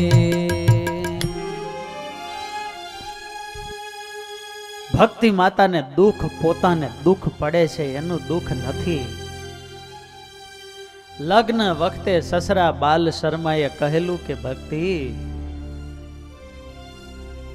તમારું ધ્યાન ભક્તિમાં વિશેષ છે, છતાંય તમારી ફરજનું ધ્યાન કરજો, પાલન કરજો. પતિને પરમેશ્વર માનીને એની સેવા કરજો. કઈ પેરે પતિની સેવા કરું, બસ આ વાતનું ભક્તિ માતાને દુઃખ છે. પોતે તો અન્ન વિના ચલાવી લે, પણ રામ પ્રતાપની ઉંમર 8 થી 10 વર્ષની એ નાનું બાળક કેમ ચલાવે? માં હવે તો પેટમાં પાણી પણ વાગે છે. આવા દુઃખના દિવસો ધર્મદેવ અને ભક્તિ માતાના જીવનની અંદર આવ્યા. જીવનમાં એણે એટલા દુઃખો જોયા છે ને વાલા ભક્તો, અને એટલા માટે દુનિયાની અંદર દુઃખ તો ઘણા છે, પણ તુલસીદાસજી લખે કે દારિદ્ર જેવું કોઈ દુઃખ હે નાહી દરિદ્ર સમ દુઃખ જગમાહી સંત મિલન સમ સુખ જગમાહી.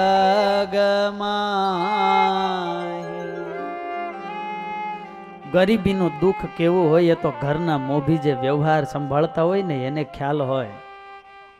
દીકરા દીકરીના ફીના પૈસા ભરવાના, લોક વ્યવહાર સાચવવાના, ભાડાના મકાન હોય એ મકાન માલિકનો ફોર્સ આવતો હોય. યુવાન દીકરા દીકરીની માગ પણ વધતી જતી હોય, લગ્ન પ્રસંગ વરા નજીક આવતા હોય, કોઈ ઉછીનાય પૈસા દેવા તૈયાર ન હોય, અને એ વખતે જીવન અને મરણ વચ્ચે થોડું જ અંતર હોય. દુઃખી વ્યક્તિને દિલાસાની જરૂર હોય છે. એને કોઈ મીઠા બે શબ્દો કહી દે ને તો એનું મન સ્વસ્થ બની જાય. ધર્મદેવ ખૂબ ધીરજ રાખે છે, અનેક કાર્યો કરે છે, બદલે છે ધંધાઓ. જે કામ જાણી સવળું કરે છે, તથાપી તે તો અવળું ઠરે છે. જ્યારે પ્રારબ્ધનો એક કપરો કાળ હોય ને ત્યારે ગમે એટલા માર્ગો ખોળીએ ક્યાંય મેળ પડે. સ્વામિનારાયણ ભગવાનને આ ખ્યાલ હતો કે જ્યાં સુધી માણસ દુઃખી છે ને, એના આ લોકના દુઃખમાંથી બહાર આવ્યો નથી, ત્યાં સુધી મારું અલૌકિક સુખ કેમ મળે પામશે. એટલે ભગવાને સંકલ્પ કર્યો. ગાદીએ બેઠા ને પેલું ભગવાને રામાનંદ સ્વામી પાસે માંગ્યું કે અમારો આશ્રિત ક્યારેય અન્ન વસ્ત્રે દુઃખી ન હોય. જ્યારથી ઘનશ્યામનું પ્રાગટ્ય થયું ત્યારથી તો રમા ક્રીડન અભુન રૂપ લક્ષ્મીજી સાક્ષાત ધર્મદેવને ત્યાં આવેલા. એ મણિમય માહોલ હોય, રાજ્ય રજવાડા જેવા મોટા મોટા ઘર હોય, અને ખોળામાં બેસીને ઘનશ્યામને ભક્તિમાં લાડ લડાતા હોય ને ત્યારે ભક્તિ માતા દુઃખની બધી વાતો કરતા હોય. બેટા ઘનશ્યામ, આજે હજારો પ્રતિબિંબ પડે એટલા મણીઓ ચારે બાજુ જડ્યા છે, પણ બેટા ઘનશ્યામ એક દિવસ આના આજ ઘરમાં 4-4 દિવસ અમે અનાજ વિનાના પસાર કર્યા છે. તારા ભાઈ રામ પ્રતાપને પણ જમવા મળતું નહીં. અને એ વાતો સાંભળેલી ને એટલે ભગવાનને ખ્યાલ કે દુઃખ તો જીવનમાં ગરીબીનું અમારા ભક્તને રહેવું ન જોઈએ.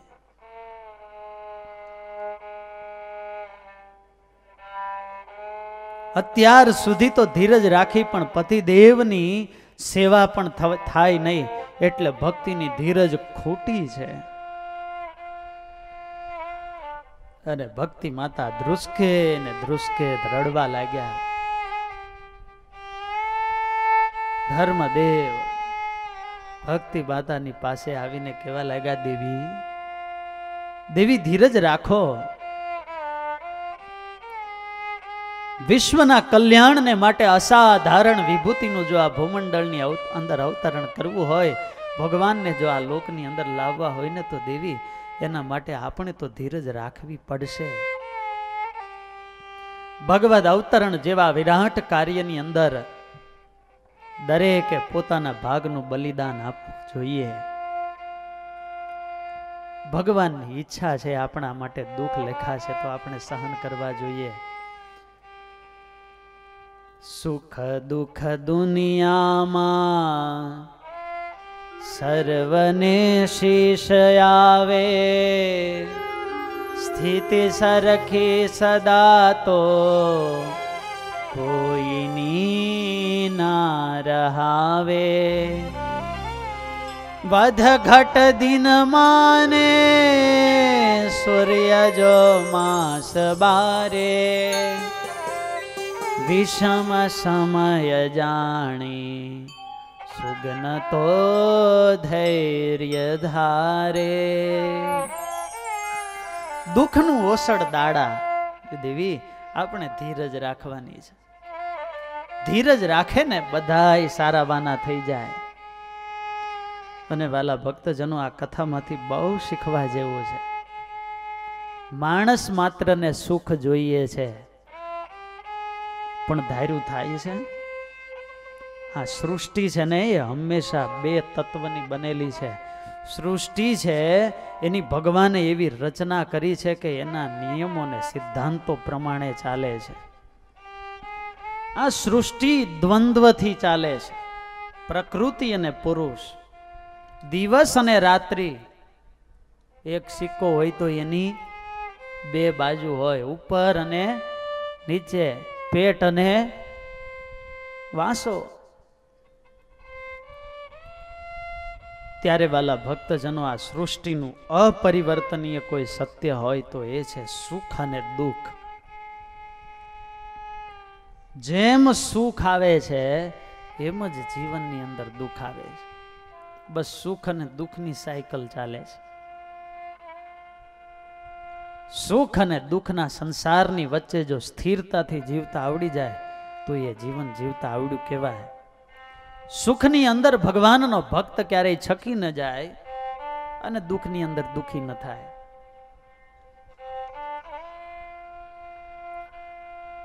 સુખ પણ દુઃખને નોતરે છે, વધુ પડતી સંપત્તિ પણ દુઃખને નોતરે છે. માટે ઠાકોરજી જે પરિસ્થિતિમાં રાખે ને એ પરિસ્થિતિમાં રાજી રહેવું, મોજમાં રહેવું. શું ભજન ગાય છે ને, મોજમાં રહેવું, મોજમાં રહેવું. દરેક પરિસ્થિતિની અંદર મોજમાં રહેવું. મેળ ન પડે તો 100 રૂપિયાના રોજમાં રહેવું, પણ મોજમાં રહેવું. ખાવા ન મળતું હોય તો લોજમાં રહેવું, પણ મોજમાં રહેવું. માણસ મોજમાં હોય, આનંદમાં હોય તો આનંદમાં એનું મન સ્વસ્થ રહે ને સ્વસ્થ મને શું કરવું એનો વિચાર પણ સારો આવે. અને એટલા માટે મોજમાં રહેવું ને એ બહુ જરૂરી છે. ઘણાને તો નહીતર ફરિયાદ જ હોય, મારે આ નથી, આ નથી, આ નથી. અરે ઠાકોરજીએ કેટલું આપ્યું છે. એક વ્યક્તિને શ્વાસ લેવા કેટલો ઓક્સિજન જોઈએ, ભગવાને આપ્યો છે કેટલો. પીવા પાણી કેટલું જોઈએ, આપ્યું છે કેટલું. અરે સુવા જમીન કેટલી જોઈએ, ઠાકોરજીએ કેટલું આપ્યું છે. જો અમારે રણછોડભાઈ અકબરી, એનું જીવન બહુ એક આદર્શ છે. એના જીવનમાંથી આ સાદગી ને ઘણું શીખવા જેવું છે. જીવનમાં એમણે ખૂબ કષ્ટો જોયા છે, દેશકાળ, પણ એનો આનંદ એને જોતા એમ જ લાગે કે સૌથી સુખિયા સત્સંગી હોય ને તો અકબરી સાહેબ છે, એવું લાગે. પણ બસ એને જીવન જીવતા આવડી ગયું કહેવાય. આ સંસાર છે ને એ સાગર છે. શું છે? સાગર. અને દરિયામાં તો શું આવે? મોજા આવે ભાઈ. જગન્નાથપુરી જેવો દરિયો હોય, એમાં જો મોજાની સાથે ગાંડા દરિયામાં નાતા આવડી જાય ને તો નાવાની બહુ મજા આવે. અને જો હલેસા લેતા ન શીખ્યા હોય તો કમર ભાંગી નાખે હો. ત્યારે આ સંસારના દરિયાની અંદર હલેસા લેતા શીખી જવું. ભગવાનને બહુ ફરિયાદ ન કરવી. એક જણાએ તો ભગવાનને પ્રાર્થના કરી કે પ્રભુ, લાયકાત નહોતી છતાંય કે ના 24 કલાક એસી રૂમમાં રહું ને, આખો ઘર પૈસાનું ભર્યું હોય અને 24 કલાક એસી રૂમમાં હું બેઠો હોય ને એવી મને નોકરી આપો. ભગવાને આશીર્વાદ આપ્યા અને એટીએમ મશીનની દુકાન હોય ને એના ગેટકીપર તરીકે બનાવી દીધો. અંદર શું ચાલતું હોય? એસી. અને આખું ઘર પૈસાનું ભર્યું હોય. ત્યારે માણસ ધારે કે હું સુખી થઈ જાઉં, સુખી પણ થઈ શકતો નથી. We can not direct the wind but we can adjust our sail. ત્યારે આપણે આપણી રીતે પરિસ્થિતિને અનુકૂળ થતા શીખી જઈએ તો સુખ અને દુઃખની અંદર પણ આપણે આનંદથી જીવી શકીએ. બાકી વસ્તુ, પદાર્થ કે પૈસાના આધારે વિચાર કરીએ કે આટલા પૈસા મળે પછી હું સુખી થઈશ, તો એ વાત ખોટી છે. 1 કલાક ડાન્સ કરવાનો એ pop singer Michael Jackson 5 crore રૂપિયા લેતો. ગણી ન શકાય એટલી અઢળક એની પાસે સંપત્તિ, સોનાના પલંગમાં સૂતો, પણ એ વ્યક્તિ એની બાયોગ્રાફીમાં લખે, હું રાત્રે સૂઈ શકતો નથી. 80,000ની એક એવી 5 ટેબ્લેટ લેને ત્યારે તો નીંદર આવે. છતાંય પોતાના જીવનમાં લખે, સમટાઈમ્સ આઈ ફીલ લોનલી. મને એમ લાગે છે કે આ વિશ્વમાં હું એકલો છું. હું મારી જાતમાં હત્યા નહીં કરી નાખું ને એવો મને ભય લાગે છે. ક્યારેક ક્યારેક હું માથા પછાડું છું. મને એમ લાગે છે કે આ દુનિયામાં મને કોઈ સમજી શકતું નથી. કલ્પના કરો, આટલી કીર્તિ જે વ્યક્તિને મળી હોય, અંતે પૈસા એને શું આપ્યું? નિરાશા. હિટલર જેવો કોઈ ક્રૂર વ્યક્તિ આ દુનિયામાં જન્મ્યો નથી. 60 લાખ યહૂદીઓને ગેસ ચેમ્બરમાં બાળી નાખ્યા, જેના ચહેરા પર કોઈએ હાસ્યની મુદ્રા જોઈ નથી.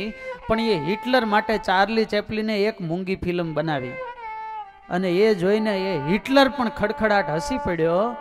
આવો આનંદી વ્યક્તિ એ ચાર્લી ચેપ્લિન. પોતાના જીવનમાં લખે, I can laugh all universe. આખા વિશ્વને હું હસાવી શકું છું, પણ મારા અંગત જીવનમાં એટલા દુઃખો છે ને કે આખું વિશ્વ મળીને સોલ્યુશન કરે તો પણ સોલ્યુશન ન કરી શકે. કોઈએ કહ્યું, તમે વરસાદમાં કેમ બહુ સ્નાન કરો?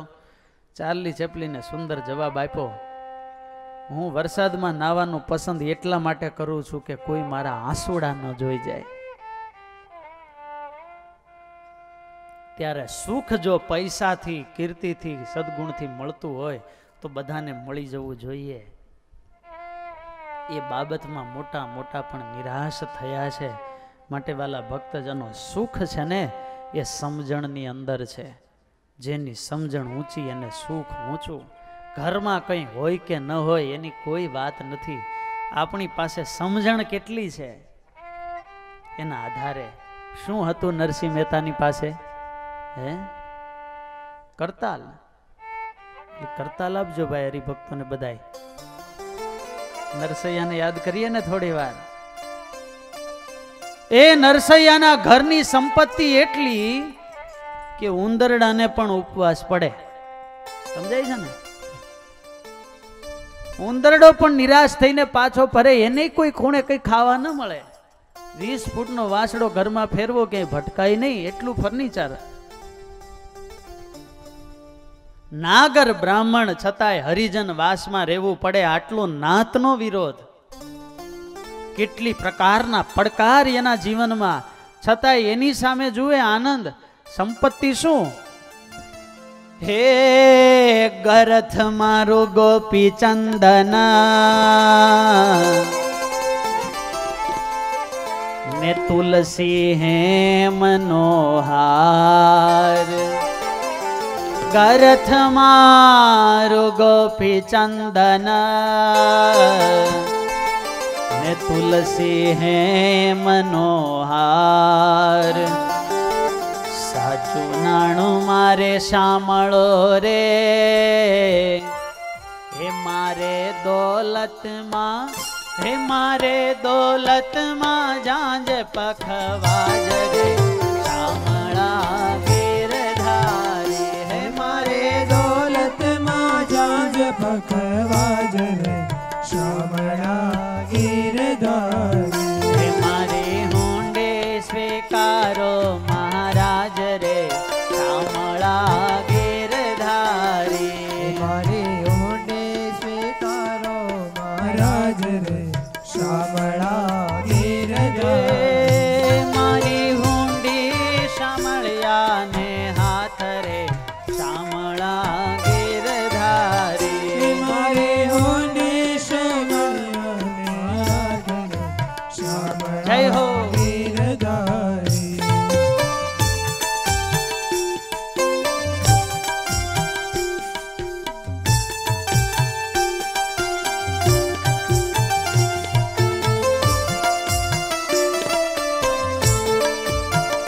નરસૈયાની કરતાલ છે, વગાડી લેજો. દુઃખ આવે ને ત્યારે આ નરસૈયાની કરતાલને યાદ કરવી. આ દુનિયામાં 3 વસ્તુ બહુ પ્રસિદ્ધ.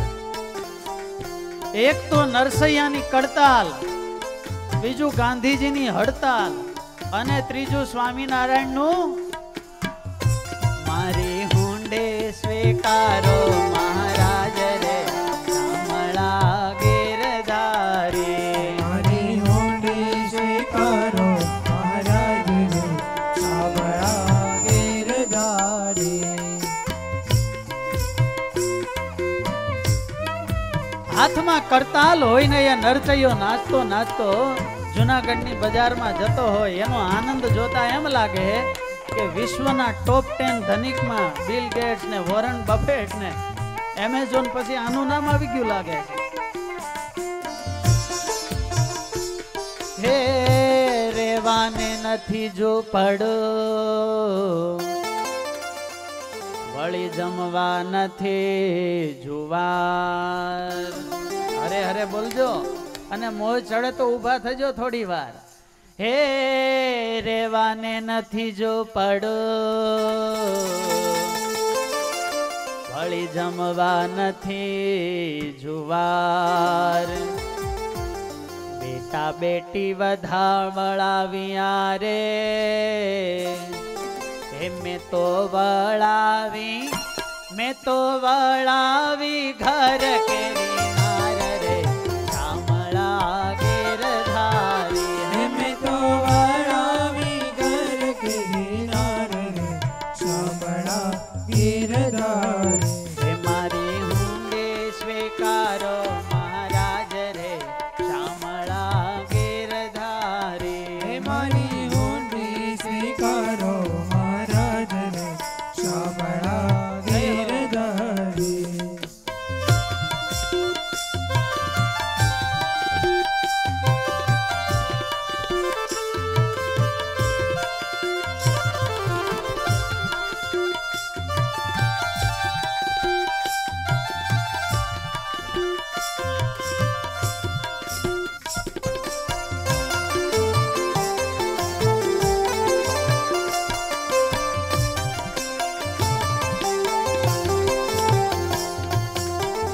પ્રહલાદની પદ રાખવા રે હારું તમે નરસિંહ હરું. સ્તંભ થકી વાલો પ્રગટા રે, મારો હરણા કંસ ભૂપ રે શામળા ગિરધારી. હે મારો હરણા કંસ ભૂપ રે શામળા ગિરધારી. હે મારી હુંડે સ્વીકારો મહારાજ રે શામળા ગિરધારી. હે મારી હુંડી સ્વીકારો મહારાજ રે શામળા ગિરધારી.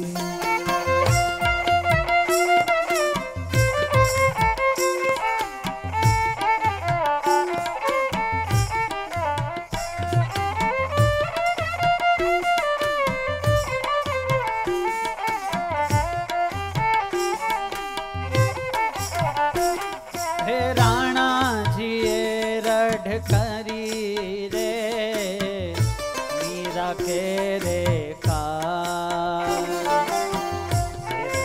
પ્યાલા મોકલા રે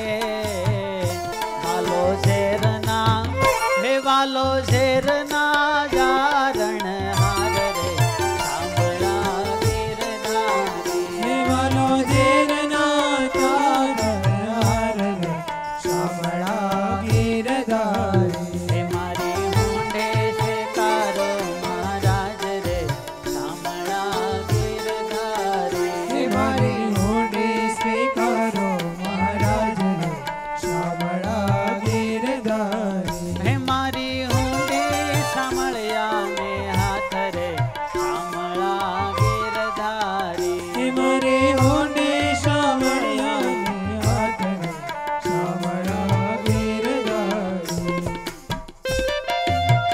2 મિનિટ માટે દરેક ભક્તો પોતાના સ્થાને ઊભા થઈ જાય. આવો નરસૈયાની જેમ 2 મિનિટ નાચી લઈએ. પિતાનું શ્રાદ્ધ હોય, ઘરમાં પાવળું ઘી કે તેલ ન હોય, છતાંય ભગવાન ઉપર ભરોસો રાખી અને નરસૈયો હાથમાં તપેલી લઈ અને ઘી લેવા માટે નીકળે. મેં તે લીધી તપેલે હાથ જો ધરણી ધરનું ધ્યાન ધરી. મેં લીધી તપેલી હાથ જો ધરણી ધરનું ધ્યાન ધરી. મેં તે લીધી તપેલી હાથ જો ધરણી ધરનું ધ્યાન ધરી. મેં લીધી તપેલી હાથ જો ધરણી ધરનું ધ્યાન ધરી. હે મુખ ગોવિંદ ગોવિંદ ગોપાલ જો ધરણી ધરનું ધ્યાન ધરી. હે મુખ ગોવિંદ ગોવિંદ ગોપાલ જો ધરણી ધરનું ધ્યાન ધરી. હે મુખ ગોવિંદ ગોવિંદ ગોપાલ જો ધરણી ધરનું ધ્યાન ધરી. મુખ ગોવિંદ ગોવિંદ ગોપાલ જો ધરણી ધરનું ધ્યાન ધરી. ધરણી ધરનું ધ્યાન ધરી.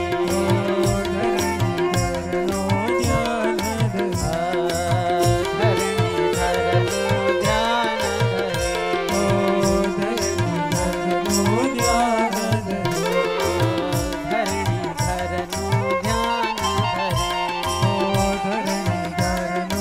ધ્યાન ધરી. બોલીએ ભક્ત વત્સલ ભગવાનની જય.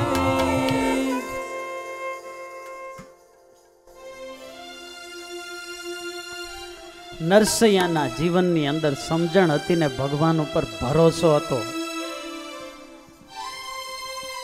એટલે પરિસ્થિતિ પણ એને દુખી નહોતી કરી શકતી. અને એટલે તો એ મુક્ત મને ગાઈ શકતા હો. હે દામોદરના ગુણલા રે ગાતા, હે જીનર ન હોય કોઈ દુખિયો રે. દામોદરના ગુણલા રે ગાતા. મને દામોદર રૂપી સંપત્તિ મળી. જે ભગવાનના ગુણ ગાય એ જીવનની અંદર દુખ્યો ક્યાંથી હોય. માટે જીવનમાં દુઃખ આવે ને ત્યારે વાલા ભક્તજનોએ નરસૈયાને યાદ કરવા. કેટલો એને ભગવાન ઉપર ભરોસો ને વિશ્વાસ. ભગવદ વિશ્વાસ એક એવી વસ્તુ છે કે એ વિઘ્નોથી પણ આપણને મુક્ત કરી શકે. કોઈ માણસ દુઃખ સમયે રડે છે, કોઈ માણસ દુઃખની સામે લડે છે. પુરુષાર્થ પણ જ્યારે પાંગળો બને છે ને ત્યારે એને કંઈ હાથ આવતું નથી. ભગવાનનો ભક્ત છે એ શરણાગત બને છે. રડવાથી કે લડવાથી દુઃખ નિવૃત્તિ પામાતું નથી, પણ ભગવાનના શરણે આવે એનું મન સ્વસ્થ અને સ્થિર બની જાય. ભગવાન આશીર્વાદથી તો દુઃખ દૂર કરતા હશે, પણ એના ચરણે નિમગ્ન રહેનારો વિશ્વાસુ ભક્ત, એનો વિશ્વાસ જ એટલો પ્રબળ હોય કે વિશ્વાસના સહારે એનું મન એટલું સ્વસ્થ બની જાય કે દુઃખમાંથી બહાર કેમ નીકળવું ને એને જ ખબર પડી જાય. પ્રેમથી બોલો જય સ્વામિનારાયણ. હે દુઃખ મેં તડપો મત, હે સુખ में भूलो मत. प्राण जाए मगर नाम भूलो मत. मुरली वाले को मन से रिझाते चलो. कृष्ण गोविंद गोविंद गाते चलो. નટખટ કનૈયાને યાદ કરીએ, જેના સહારે નરસૈયો દુઃખથી દૂર થતો. સૌથી જોલી મૂડમાં અધ્યાત્મ ક્ષેત્રે તમામ પાત્રોમાં આનંદી લાગે કોણ? કનૈયો. એમ લાગે કે એના જેવો તો કોઈને આનંદ જ નહીં હોય. પણ વાલા ભક્તજનો, ક્યારેક ભગવાન શ્રી કૃષ્ણના જીવનની સામે દ્રષ્ટિકોણ કરીએ ને તો ખ્યાલ આવે, જગતનો સમાજનો આમ આદમી હોય એણે સ્વપ્ને પણ કલ્પ્યા ન હોય એવા દુઃખના ડુંગરા ભગવાનના જીવનમાં તૂટી પડ્યા હોય ને એવું આપણને દેખાય. અંગત જીવનની અંદર ભગવાન શ્રી કૃષ્ણચંદ્રએ જેટલા દુઃખો ભોગવ્યા છે એટલા ઇતિહાસના કોઈ કમ નસીબ, શોષિત, પીડિત એવા કોઈ દલિત વ્યક્તિએ કદાચ નહીં ભોગવ્યા હોય ને એટલા દુઃખો અને કષ્ટો ભગવાને ભોગવ્યા છે.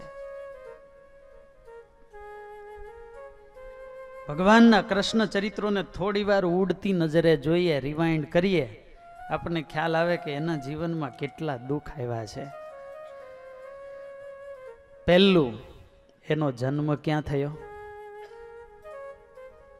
મોરપીંછની રજાએ ઓઢીને નહીં, ઝૂંપડપટ્ટીના ગરીબમાં ગરીબ બદતર બાળકથી પણ કષ્ટમય પરિસ્થિતિમાં જેલની અંદર કે જ્યાં એક વસ્ત્ર પણ વધારે નહોતું.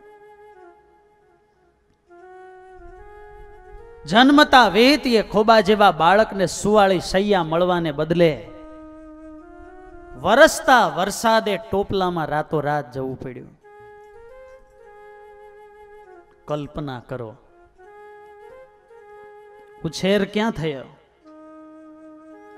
ભવ્ય મકાનો, મહેલો, રાજશાહી પરિવારને બદલે ગોવાળિયાઓની વચ્ચે નેસડામાં, ગાયો ચરાવવાની,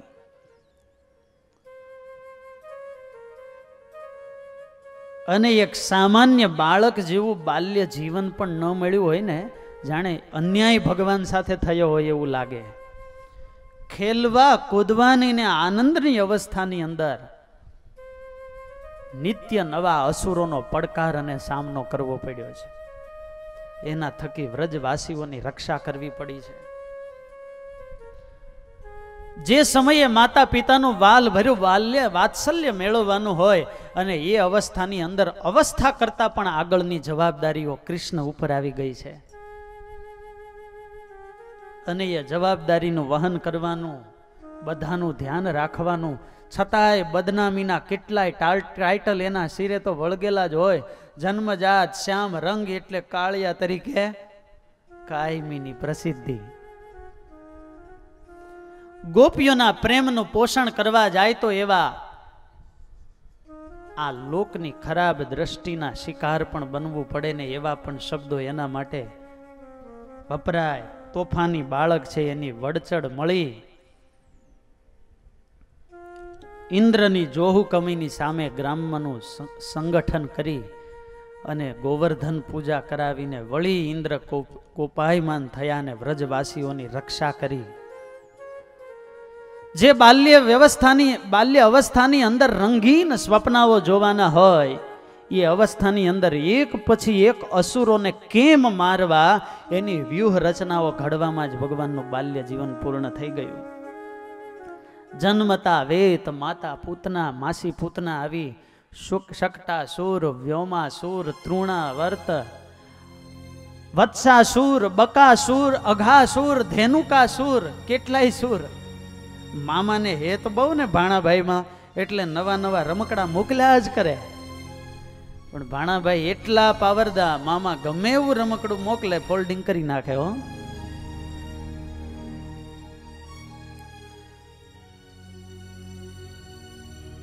અને એના કરતા પણ તરુણાવસ્થાને ઉંમરે પહોંચ્યા ને કોઈ પણ કિશોરને હચમચાવી નાખે એવા સમાચાર એને મળ્યા કે નાનપણથી જેમની સાથે રહે છે એ એના અસલી મા બાપ જ નથી.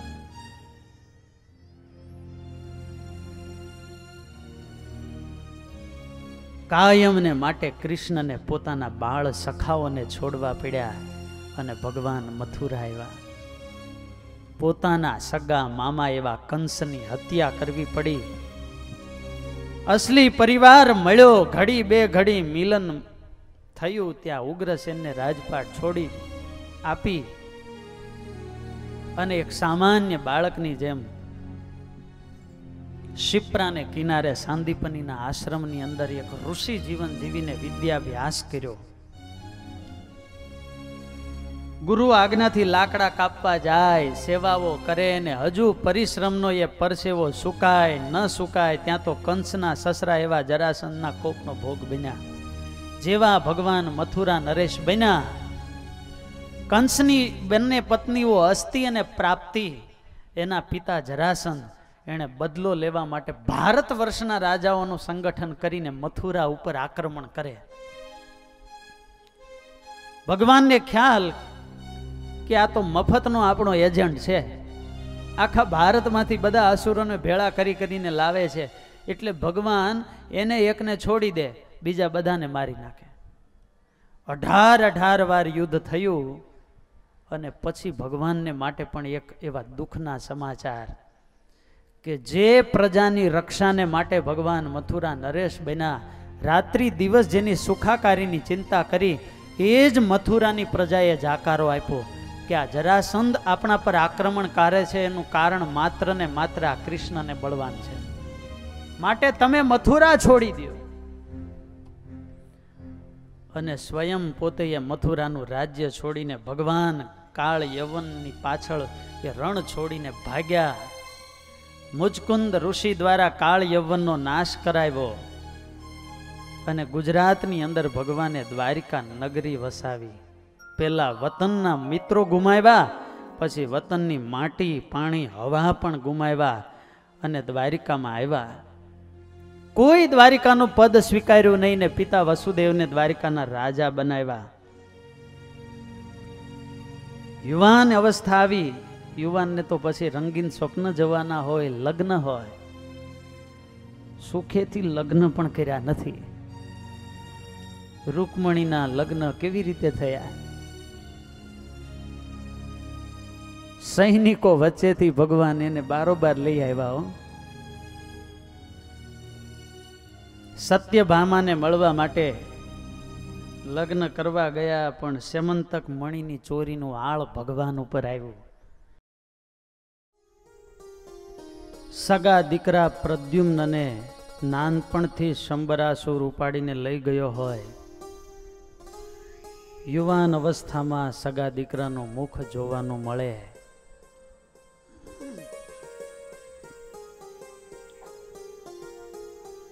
નરકાસુરના કેદમાં રહેલી નારીઓને છોડાવવા માટે ભગવાન ગયા અને આ બાજુ કંસ વધનો બદલો લેવા શિશુપાળે દ્વારિકા નગરી સળગાવી દીધી.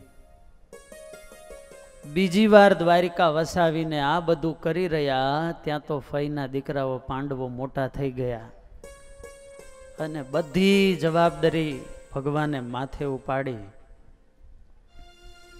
એ જવાબદારીનો એટલો બોજ ભગવાન પર આવ્યો, પડછાયાની જેમ ભગવાને પાંડવોની કાળજી લીધી. અર્જુનની સાથે સ્નેહ તો કર્યો, પણ એની રક્ષા માટે સદાય ભગવાનને હાજર રહેવું પડે. દ્રૌપદીના વસ્ત્ર પૂરવા, દુર્વાસાનું પેટ ભરવા, દાવાનળ થકી રક્ષા કરવા, અનેક પ્રકારે નિરંતર પાંડવોની સાથે ને સાથે રહેવું પડે. પાંડવો તો માત્ર કઠપૂતળી, બાકી ભેજાનું દઈ તો સતત કૃષ્ણને કરવાનું નહીં, કરવાનું. આ બધા કાર્યની અંદર ઘડીની એ નવરાશ નહીં, પાયની પણ પેદાશ નહીં. શિશુપાળની હત્યા કરી અને અંતે એક પોતાની ભગવત્તાને બાજુમાં મૂકી 12 વર્ષના વનવાસ પછી પાંડવો પાછા આવ્યા એટલે દૂત થઈને ભગવાન ગયા. જેણે કુરુવંશના રક્ષણ માટે ભગવાને પોતાનું જીવન આપી દીધું હોય ને, એ બાબત ઉપર તો ભગવાનને પણ વિશ્વાસ હતો કે મારો આટલું તો કૌરવો માનશે. પણ ભગવાનને એનો પણ મોટો આઘાત લાગ્યો કે દુર્યોધને પણ કહી દીધું, હે કેશવ, શુચ્યગ્રમ નૈવ દાસ્યામિ વિના યુદ્ધેન કેશવ. પાંડવોને તો હું સોયની અણી જેટલી જમીન પણ નહીં આપું. અને એમાંથી પછી શંખ ફૂંકાયા, તુમુલ યુદ્ધનો પ્રારંભ થયો. એક પછી એક યોદ્ધાઓને મારવા માટે છળ કપટ કરવા પડે. ભીષ્મ, દ્રોણ, કર્ણ, ઘટોત્કચ, ભૂરિશ્રવા, બાર્બારીક, દુર્યોધન આદિક બે હિસાબ યોદ્ધાઓને કપટથી મારવાનું કલંક પણ કૃષ્ણએ હસતા હસતા પોતાના માથે સ્વીકારી લીધું. પોતાની બેન સુભદ્રાનું ધામધૂમથી વળાવવાને બદલે અર્જુન પાસે એને હરણ કરાવવું પડે. જે અર્જુન માટે ભગવાને આટલું કર્યું એ જ અર્જુન યુદ્ધના સમયે માટી પગો નીકળ્યો. આખી જિંદગી ઘોડાને ખવડાવ્યું હોય ને પોતાનો ઘોડો સમય આવે રેસમાં દોડવાની ના પાડે તો છતાંય ધીરજ ગુમાવ્યા વિના એ યુદ્ધની ભૂમિની અંદર ગીતાનું જ્ઞાન એ યોગેશ્વરે આપ્યું. પાંડવોનો વિજય તો થયો, પણ ગાંધારીએ શાપ આપ્યો કે તારી નજર સામે તારા વંશનો નાશ થશે. સોળીનું દુઃખ કાંટે મટાડ્યું એવા ભાવથી હસતા હસતા વળી ભગવાને પાછો એ શાપ સ્વીકાર્યો. વાલા ભક્તજનો, નિરાતનો ક્યાંય જીવનમાં શ્વાસ મળ્યો નથી. આ બધા કાર્યોની અંદર પોતાના પરિવારમાં સમય ન આપી શક્યા અને એ પુત્રો પણ વ્યસની થયા અને નજરની સામે એ પ્રભાસ ક્ષેત્રની અંદર 56 કોટી યાદવોને કપાતા જોયા. આનાથી દુઃખદ ઘટના કોઈ પણ વડીલ માટે શું હોઈ શકે? છતાંય કૃષ્ણના મુખ પર એનો એ જ આનંદ. પ્રાચીના પીપળે પગ પર પગ ચડાવીને આરામ કરવા માટે બેઠા છે. એક ઘડીની જે વિશ્રાંતિ લીધી ત્યાં તો વ્યાધિ, જરા નામનો વ્યાધ આવ્યો ને ભગવાનને બાણ માર્યું. મહાભારતના અને મોટા મોટા યુદ્ધોની અંદર બધા લડવૈયાઓના કેવા પરાક્રમ અને એક ફિલ્મી ઘટનાની જેમ બધાના મૃત્યુ થયા છે. આટલા બધાને માર્યા છતાંય પોતે કેટલું સહજ મૃત્યુ સ્વીકાર્યું. પગ, મસ્તકને, હાથને વિંધીને એ બાણ સોંસરવું નીકળી ગયું. વાલા ભક્તજનો, આટલું સામાન્ય મૃત્યુ સ્વીકાર્યું. કોઈ પણ માણસમાં હોય ને એના કરતા જીવનની અંદર વધારે દુઃખો ભગવાનની આગળ હતા.